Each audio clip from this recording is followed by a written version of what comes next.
High all government job aspirants, welcome to my channel the competitive tutorials. যারা চ্যানেলে নতুন অবশ্যই চ্যানেলটাকে সাবস্ক্রাইব করে রেখো, কারণ সামনেই তোমাদের এসএসসির পরীক্ষা রয়েছে এবং ডাব্লিউবিপি কনস্টেবলের পরীক্ষা রয়েছে। সেই পরীক্ষার ওরিয়েন্টেড কিন্তু জিকে ক্লাস।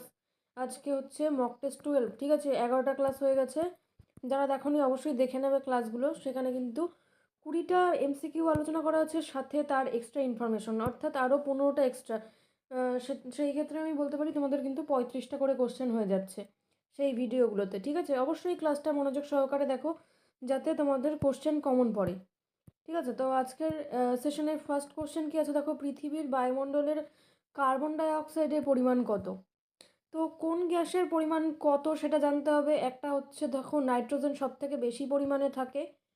নাইট্রোজেন কত পরিমাণ থাকে? 78.9%, 78.09%, ঠিক আছে? এটা নাইট্রোজেন থাকে। আচ্ছা, তারপরের অক্সিজেন থাকে মোটামুটি ধরো 20.95% অক্সিজেন থাকছে। তারপর থাকছে আর্গন। তারপরে হচ্ছে আর্গন থাকছে 0.93%, এটা হচ্ছে আর্গন থাকছে। কার্বন ডাইঅক্সাইড বা CO2 যেটা, সেটা থাকছে 0.04%, ঠিক আছে? এবং অন্যান্য গ্যাস থাকছে এইটার মধ্যেই, হ্যাঁ।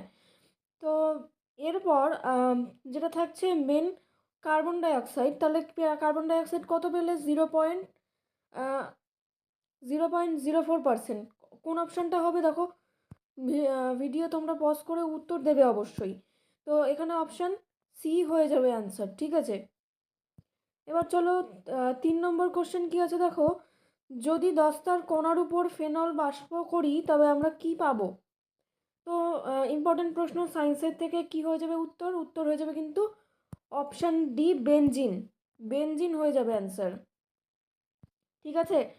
তো এক্সট্রা ইনফরমেশন হিসেবে মনে রাখতে পারো যে পরীক্ষাগারে বেনজিন তৈরি করার যে পদ্ধতিটা, সেটা হচ্ছে ফেনল বাষ্প করার পর যে জিঙ্কের কণার উপরে ঢাললে, ঠিক আছে, চালনা করে যেটা আর কি, মানে বেনজিন পরিণত হয় আর কি, ঠিক আছে?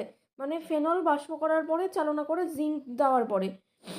তো এখানে তাহলে বেনজিন হয়ে যাবে অ্যান্সার। নেক্সট, ব্যাঙের খুলি। ব্যাঙের খুলি কীরকম? এটা হয়ে যাবে ডাইকন্ডাইল ইলিক। সেটা হয়ে যাবে অপশান সিতে, ঠিক আছে? এখানে উভচরদের হচ্ছে 10 জোড়া স্নায়ু থাকে, 10 জোড়া স্নায়ু, এটা মনে রাখতে হবে। এবং মাছের ক্ষেত্রেও কিন্তু এটাই থাকে। তো এটা তোমাদের মনে রাখতে হবে। নেক্সট কোশ্চেনে চলে যাচ্ছি দেখো, 4 নম্বর প্রশ্ন কী আছে, জীবন বিজ্ঞানের নিচের কোন শাখাতে প্রাণীদের আচরণ সম্পর্কে যে গবেষণা, সেটা আলোচনা করা হয়? এটা হচ্ছে কি হয়ে যাবে? সাইকোবায়োলজি। সাইকোবায়োলজি, ঠিক আছে? অপশান সিতে অ্যান্সার আছে। তো এখানে সাইকোবায়োলজির তাহলে মানেটা কি দাঁড়ালো? মানেটা হচ্ছে জীবনবিজ্ঞানের একটা শাখা, বা যেখানে কিনা প্রাণীদের আচরণের দিক থেকে অধ্যয়ন নিয়ে কাজ করা হয়, পড়াশোনা করা হয়, ঠিক আছে? স্টাডি, ঠিক আছে? স্টাডি, এটা কিন্তু ওয়ান ওয়ার্ড সাবস্টিটিউশনের মতন। তারপরে দেখো একটা অপশান আছে মরফোলজি। তো মরফোলজি বলতে কি বোঝাচ্ছে? এটা কিন্তু ইনসেক্ট সম্বন্ধে, যে ইনসেক্ট, ঠিক আছে? তো অবশ্যই তোমাদের মনে রাখতে হবে এটা, ইনসেক্ট সম্বন্ধে যে অধ্যয়ন, বা পিঁপড়াদের যে পড়াশোনা, পিঁপড়াদের নিয়ে যে পড়াশোনা, বা কীটপতঙ্গ বা বিশাল একটা তাদের যে বংশবিস্তার বা এই টাইপের যে ইনফরমেশন, সেগুলো কিন্তু মরফোলজির আন্ডারে চলে যাচ্ছে, ঠিক আছে? আচ্ছা, নেক্সট যে প্রশ্নটা কী আছে দেখো, আধুনিক ব্যাকটেরিওলজির জনককে বা কে পরিচিত? তো উত্তর হয়ে যাবে লুই পাস্তুর, অপশান এতে অ্যান্সার আছে। ভিডিও পজ করে অবশ্যই উত্তর দিতে হবে। ভিডিওটি ভালো লাগলে অবশ্যই বন্ধুদের সাথে শেয়ার করতে হবে এবং চ্যানেলের সাথে থাকতে হবে। ভিডিওটি লাইক করে দিতে হবে, যাতে একটা লাইক তোমাদের আমাকে মোটিভেশন করে, ঠিক আছে? তো অবশ্যই লাইক করতে হবে। ইউনিয়ন পাবলিক সার্ভিস কমিশন তাদের বার্ষিক প্রতিবেদন জমা দেয় কোথায়, কার কাছে জমা দেয়? সেটা হয়ে যাবে অপশান বি, রাষ্ট্রপতি। রাষ্ট্রপতির কাছে কিন্তু জমা দেয়, ঠিক আছে? আর আরেকটা ইনফরমেশন মনে রাখতে পারো, ইউনিয়ন যে পাবলিক সার্ভিস কমিশনের একজন সদস্য 6 বছরের মেয়াদের জন্য কিন্তু তাকে পদে থাকতে হয়, আর যেটি কিনা 65 বছর বয়স পর্যন্ত, এটুকু মনে রাখতে হবে। আচ্ছা, নেক্সট 7 নম্বর প্রশ্ন কি আছে দেখো, আন্তঃরাজ্য পরিষদ প্রতিষ্ঠার জন্য কার বা মানে কারা কাদের সাথে রয়েছে? তো এটা হয়ে যাবে রাষ্ট্রপতি, অপশন বিতে অ্যান্সার আছে। ঠিক আছে, তো প্রধানমন্ত্রী হচ্ছে আন্তঃরাষ্ট্রীয় পরিষদের চেয়ারম্যান, এটাও মনে রাখতে হবে।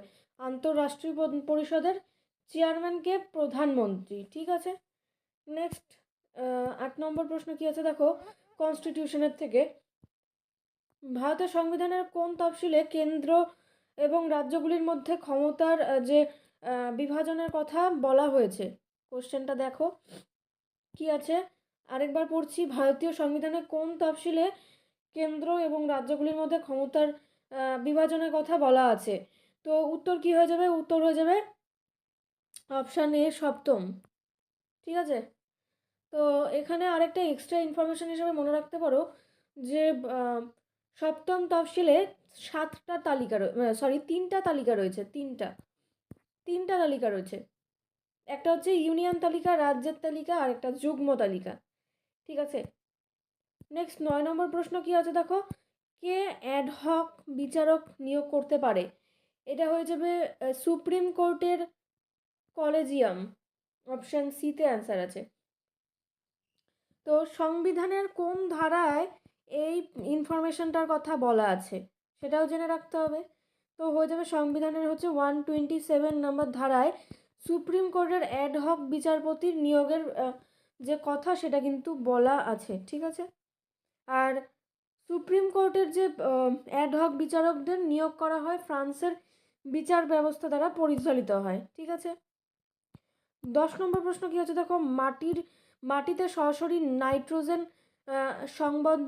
সংবন্ধন করতে পারে কে?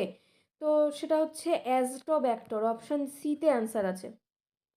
এটা হচ্ছে একটা বায়োজীবী জীব, বায়োবিও জীব। ঠিক আছে, বায়োবিও জীব, এটা নাইট্রোজেনকে উদ্ভিদের ব্যবহারযোগ্য করে থাকে। ঠিক আছে, নেক্সট হচ্ছে 11 নম্বর প্রশ্ন কি আছে, পরিকল্পনা ছুটি ঘোষণা করেছিল কখন? এটা হয়ে যাবে থার্ড পরিকল্পনার পরে, অপশান এতে অ্যান্সার আছে।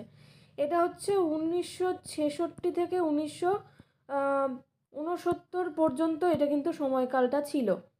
ঠিক আছে, আচ্ছা, নেক্সট 12 নম্বর প্রশ্ন কি আছে, নিচের কোনটি ভারতীয় রাজস্বের নীতি প্রণয়ন করে? উত্তর কি হয়ে যাবে? উত্তর হয়ে যাবে অর্থ মন্ত্রণালয়, অপশান সিতে অ্যান্সার আছে। নেক্সট হচ্ছে দেখো 13 নম্বর প্রশ্ন কি আছে, ভারতের কোন রাজ্যের মাথাপিছু আয় সব থেকে বেশি? উত্তর কি হয়ে যাবে? উত্তর হয়ে যাবে কিন্তু গোয়া, অপশান সিতে অ্যান্সার আছে। মাথাপিছু আয় বলতে পার ক্যাপিটা ইনকাম যেটা, তো সেটা হচ্ছে গোয়াতে বেশি। নেক্সট দেখো কি আছে, গেম চেঞ্জার গ্রন্থটি কে লিখেছেন? তো এটা একটা ইম্পর্টেন্ট প্রশ্ন। তো এটা হয়ে যাবে সৈয়দ আফ্রিদি, তার কিন্তু এটা লেখা গ্রন্থ। নেক্সট হচ্ছে দেখো নন্টে ফন্টের চরিত্রটির স্রষ্টাকে? স্ট্যাটিক জিকের এই পোর্শনটা থেকে কিন্তু প্রচুর প্রশ্ন আসে, স্ট্যাটিক জিকে কিন্তু ভালো করে জেনে রাখতে হবে। তো নন্টে ফন্টের চরিত্রের যে লেখক তিনি হলেন কে? তিনি হলেন নারায়ণ দেবনাথ, অপশান এতে অ্যান্সার আছে। তো নারায়ণ দেবনাথের লেখা আরও কিছু চরিত্র হচ্ছে হাদা ভোদা, তারপর হচ্ছে বাটুল দি গ্রেট, কার্টুনের বাটুল, এরা। ঠিক আছে, তো নারায়ণ দেবনাথ এখানে নন্টে ফন্টের চরিত্রের সৃষ্টিকর্তা বা স্রষ্টা। আচ্ছা, তো আরেকটা প্রশ্ন তোমরা মনে রাখতে পারো আগের যে প্রশ্নের অনুযায়ী, মানে 14 নম্বর প্রশ্ন অনুযায়ী আরেকটা মনে রাখতে পারো, সৌরভ গাঙ্গুলির যে লেখা বই বা তার লেখা আত্মজীবনী, যেটা কিনা এ সেঞ্চুরি ইজ নট এনাফ। ঠিক আছে, শেনওয়ানের ক্ষেত্রে হয়ে যাবে নো স্পিন। ঠিক আছে, আর গেম চেঞ্জার পেলে এখানে সৈয়দ আফ্রিদি। ক্রিস গেইলের ক্ষেত্রে হয়ে যাবে 6 মেশিন। ঠিক আছে, আরেকবার একটু রিপিট করে দিচ্ছি, শেনওয়ানের ক্ষেত্রে হয়ে যাবে নো স্পিন, ঠিক আছে, no spin. A century is not enough Sourav গাঙ্গুলির, ক্রিস গেলের ক্ষেত্রে হয়ে যাবে 6 মেশিন। আর সৈয়দ আফ্রিদি হচ্ছে গেম চেঞ্জার। তাদের এটা কিন্তু অটোবায়োগ্রাফি, ঠিক আছে। তো এবার আমরা দেখে নেব সরাসরি 16 নম্বর প্রশ্ন। দি মেকিং অফ ইন্ডিয়া বইটি কে লিখেছে? তো এটা হয়ে যাবে অখিলেশ তিলেটিয়া। অপশন এতে অ্যান্সার আছে। এটা কিন্তু একটা ইকোনমিক্সের বই, ঠিক আছে, ইকোনমিক্সের বই। তো এখানে ভারতের যে জনসংখ্যাগত লভ্যাংশের উপর ইনফরমেশন দেওয়া রয়েছে, ঠিক আছে। নেক্সট আমরা দেখে নিব 17 নম্বর প্রশ্ন। নিম্নলিখিত কোন দেশের মধ্যে পার্লামেন্টের নাম হচ্ছে ফোকেটিং? এটা হয়ে যাবে ডেনমার্ক। হ্যাঁ, অপশন ডিতে অ্যান্সার আছে, ফোকেটিং। নেক্সট প্রশ্নে চলে যাচ্ছি 18 নম্বর। সম্প্রতি আইএসও এবং অর্জনের জন্য অংশীদারিত্ব করেছে এসডিজি।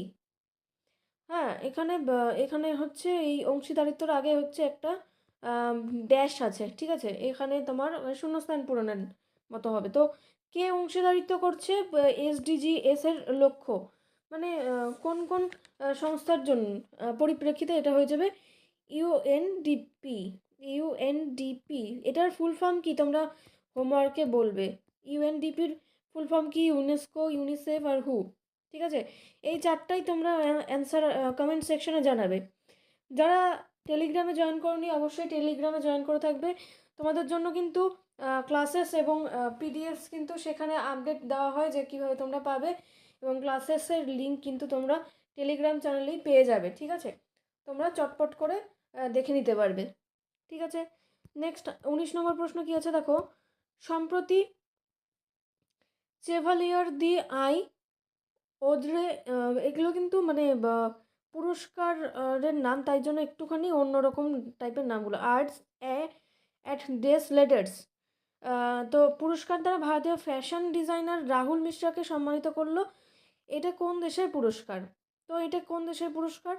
এটা কিন্তু ফ্রান্সের পুরস্কার, ঠিক আছে। তো তোমরা ভিডিও পজ করে অবশ্যই এই নামটা পড়ে নিতে পারো। তো এইটা হচ্ছে তাহলে ফ্রান্সের পুরস্কার হয়ে গেল, অপশান বি। আজকের সেশনের লাস্ট প্রশ্ন কিন্তু ইম্পর্টেন্ট। দ্বিতীয় রাজ্য হিসেবে কাস্ট সার্ভে চালু করলো কোন রাজ্য? সেটা হয়ে যাবে এখানে রাজস্থান। অপশান ডিতে অ্যান্সার আছে। ফার্স্ট যেটা তোমার রাজ্য সেটা হচ্ছে হয়ে যাবে বিহার, ঠিক আছে। বিহার হচ্ছে ফার্স্ট, সেকেন্ড হচ্ছে রাজস্থান। আশা করছি তোমাদের ক্লাসটি ভালো লেগেছে। নেক্সট ক্লাসের জন্য তোমরা অবশ্যই চ্যানেলে চোখ রাখো। Thanks for watching and all the best for your upcoming exam.